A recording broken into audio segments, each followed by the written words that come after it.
नमस्कार विद्यार्थी मित्रांनो, मी मुक्त विद्यापीठ अभ्यास केंद्र तुळजाराम चतुरचंद महाविद्यालय यातील समंत्रक भापकर एस. आज आपण SOC 223 म्हणजेच भारतीय समाज या विषयातील भाषा व धर्म या घटकांविषयी थोडक्यात जाणून घेऊयात.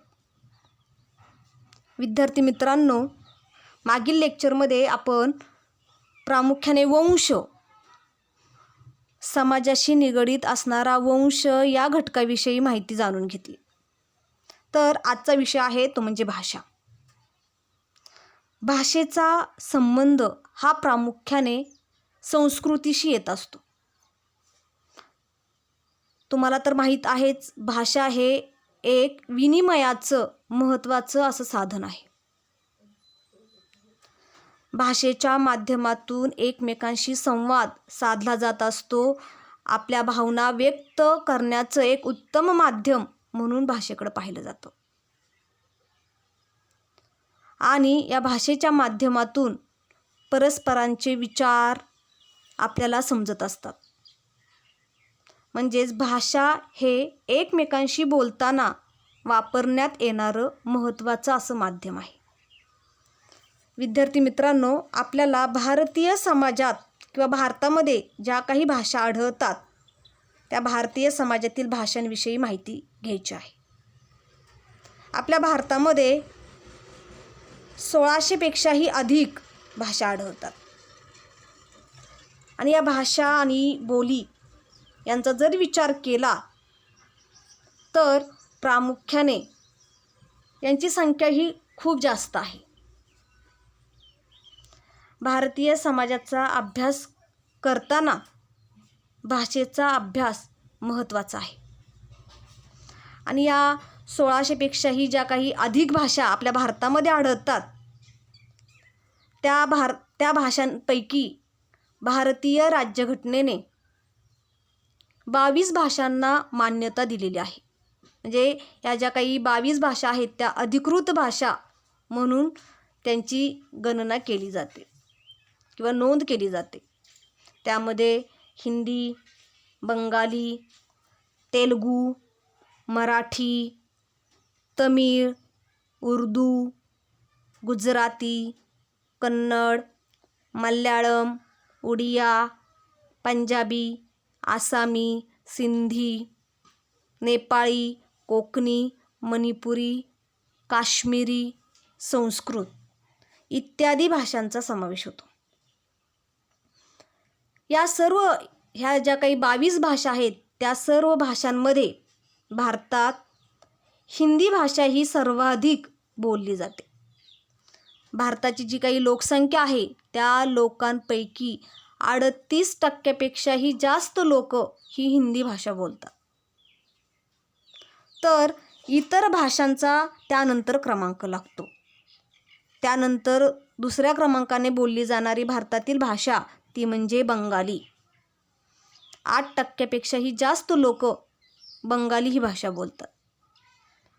तिसऱ्या क्रमांकाची भाषा आहे ती म्हणजे तेलुगू. आणि चौथा क्रमांक हा मराठी भाषेचा लागतो. मराठी भाषा ही 7% जास्त लोक भारतामध्ये बोलतात. आणि त्यानंतर या मराठी भाषेनंतर तमिळ, उर्दू, गुजराती, कन्नड, मल्याळम इत्यादी भाषांचा क्रमांक लागतो. अशा पद्धतीने भारतामध्ये या भाषा ह्या बोलल्या जात असतात. या भाषांविषयी आणखीन सांगायचं झालं तर या भाषांचं वर्गीकरण भाषिक संबंधाच्या आधारे वेगवेगळ्या गटामध्ये केलेलं आढळतं. प्रामुख्याने या बोली भाषांचं वर्गीकरण 4 प्रकारामध्ये केलेलं आहे. ऑस्ट्रिक भाषा, सिनो तिबेटियन भाषा, द्रविडियन भाषा आणि चौथा प्रकार आहे तो म्हणजे आर्यन भाषा. अशा पद्धतीने या 4 प्रकारे या भाषांचं वर्गीकरण केलेलं आढळतं. भारतामध्ये आर्यन भाषा ही अनेक प्रदेशामध्ये प्रामुख्याने बोलली जाते. अशा पद्धतीने या भाषेच्या माध्यमातून विविधतेतून एकता साधण्याचं काम केलं जातं. भारतीय समाज हा जसा बहुभाषिक आहे किंवा अनेक भाषा भारतामध्ये बोलल्या जातात, त्याच पद्धतीने अनेक धर्म देखील भारतामध्ये आढळतात. बहुभाषिक धर्माप्रमाणेच भारत हा बहुधर्मीय समाज असणारा जगातील एक प्रमुख देश आहे. आणि भारतामध्ये किंवा जगामध्ये जे काही धर्म आढळतात त्यातील महत्त्वाचे किंवा प्रमुख धर्म हे भारतामध्ये आढळतात. धर्म हा एक संस्कृत शब्द आहे. ध्रुव या धातूपासून हा धर्म शब्द तयार झालेला आहे. हे जे काही धर्म भारतामध्ये आढळतात त्या प्रत्येक धर्मामध्ये काही विशिष्ट ध्येय किंवा अंतिम तत्व सांगितलेली असतात. तर ध्येय तत्व म्हणजे व्यक्तीने समाजामध्ये राहत असताना किंवा जगत असताना कशा पद्धतीने स्वतःचं आचरण ठेवावं, कशा पद्धतीने वागावं, हे या प्रत्येक धर्मामध्ये विविध पद्धतीने किंवा त्या प्रत्येक धर्मामध्ये ते सांगण्यात आलेलं आहे. आणि या धर्माच्या माध्यमातून राष्ट्रीय एकात्मता निर्माण करण्याचं एक प्रभावी काम की एक प्रभावी माध्यम म्हणून या धर्मांकडे पाहिलं जातं. भारतामध्ये जे काही प्रमुख धर्म आढळतात त्यामध्ये हिंदू, इस्लाम किंवा मुस्लिम, ख्रिश्चन, शीख, जैन, पारशी, बौद्ध हे प्रमुख धर्म आहेत. असं म्हटलं जातं की बौद्ध, जैन व शीख हे धर्म भारतात उदयाला आले. अनेक ग्रंथांमध्ये त्याची नोंद केलेली आढळते. भाषा व धर्म हे समाजाचे एक महत्त्वाचे असे घटक आहे. आणि त्याच पद्धतीने हे भारतामध्ये जे काही प्रमुख हे धर्म आढळतात त्या प्रत्येक धर्मामध्ये त्यांचे धर्मग्रंथ, पंथ, उपपंथ, धर्मसंस्थापक हे त्या त्या धर्मानुसार आढळत असतात. धर्मांचा लोकसंख्येनुसार जर आपण विचार केला तर भारतामध्ये सर्वाधिक हिंदू धर्म असणारे लोक आढळतात. भारताच्या एकूण लोकसंख्येच्या 82.41% लोक हे हिंदू आहेत.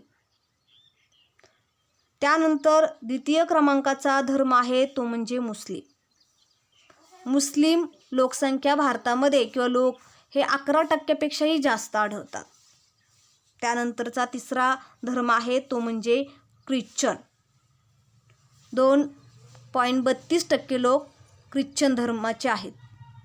तर चौथा आहे शीख, पाचवा आहे जैन धर्म आणि त्यानंतर बौद्ध, पारशी या धर्मांचा क्रमांक लागतो.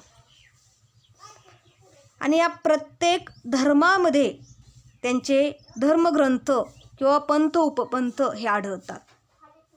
हिंदू धर्माचा जर आपण विचार केला तर हिंदू धर्माचा धर्मग्रंथ हे वेद उपनिषद मानले जातात. पंथ उपपंथामध्ये शैव, वैष्णव पंथाचे लोक आढळतात.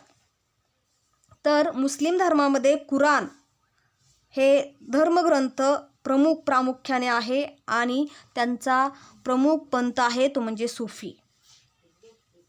तर ख्रिस्ती धर्मामध्ये बायबल या धर्मग्रंथाला महत्त्व आहे.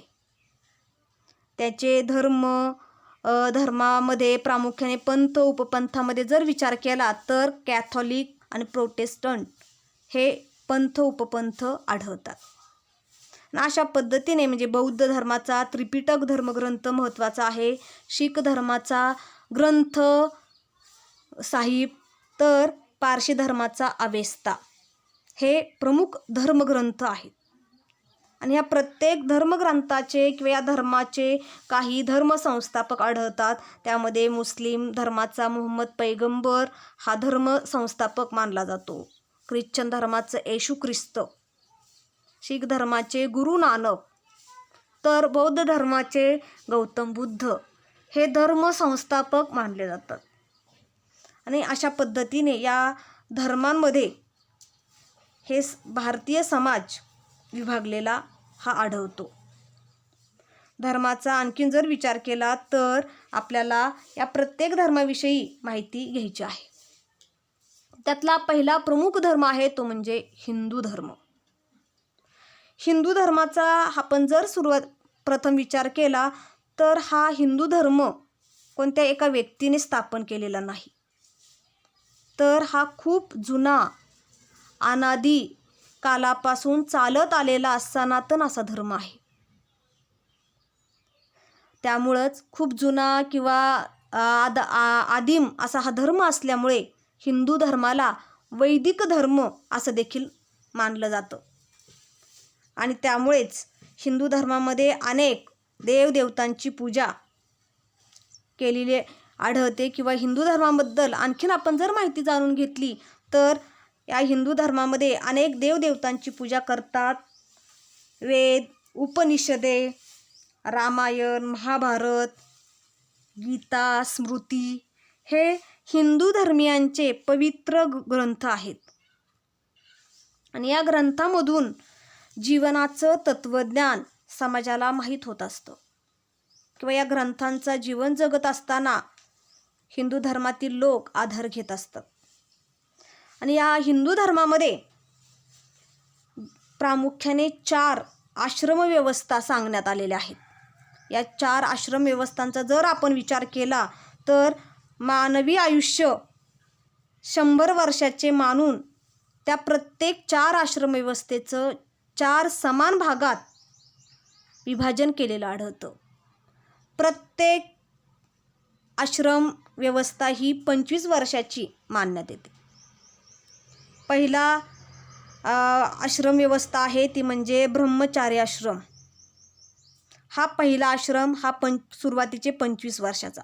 त्यामध्ये प्रामुख्याने मुलांनी, त्या समाजातील लोकांनी शिक्षण घेणे आणि ते शिक्षणही गुरुकुल पद्धतीने घेणे.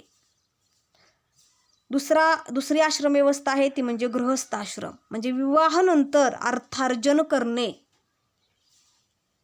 आर्थिकदृष्ट्या सबल होणे आणि स्वतःच्या कुटुंबाचं पालन पोषण करणे हे या आश्रम व्यवस्थेमध्ये सांगण्यात आलेलं आहे. तिसरी आश्रम व्यवस्था आहे ती म्हणजे वानप्रस्थ आश्रम. म्हणजे संसाराचा, घरादाराचा त्याग करून वनात जाऊन राहणे आणि ईश्वर चिंतनात उर्वरित आयुष्य घालवणे असं या तिसऱ्या आश्रम व्यवस्थेमध्ये हिंदू धर्मामध्ये सांगण्यात आलेलं आहे. तर चौथी जी आश्रम व्यवस्था आहे ती म्हणजे संन्यास आश्रम. म्हणजे पूर्ण सर्व गोष्टींचा पूर्णपणे त्याग करायचा, स्वतःचं नाव बदलायचं, स्वतः नवीन नाव धारण करायचं आणि समाधी म्हणजे थोडक्यामध्ये या व्यवस्थेमध्ये समाधीला महत्त्व आहे. अशा पद्धतीने या हिंदू धर्मामध्ये या 4 आश्रम व्यवस्था आढळतात. आणि या हिंदू धर्मातील जशा 4 या आश्रम व्यवस्था आहेत तसे 4 वर्ण व्यवस्था देखील 4 आहेत. त्यामध्ये वर्ण व्यवस्थेमध्ये ब्राह्मण, क्षत्रिय, वैश्य, शूद्र ह्या 4 वर्ण व्यवस्था त्यांच्या कामाच्या पद्धतीनुसार किंवा श्रमविभागणीनुसार या व्यवस्थेमध्ये आढळतात. आणि अशा पद्धतीने या हिंदू धर्माविषयी आपल्याला माहिती जाणून घेता येते. अशा पद्धतीने विद्यार्थी मित्रांनो, आज आपण भाषा आणि धर्माविषयी आणि धर्मातील पहिला जो धर्म आहे, जो भारतामध्ये अधिक संख्येने लोकसंख्येचा हा धर्म आहे, त्या पहिल्या धर्माविषयी म्हणजे हिंदू धर्माविषयी आज आपण जाणून घेतले.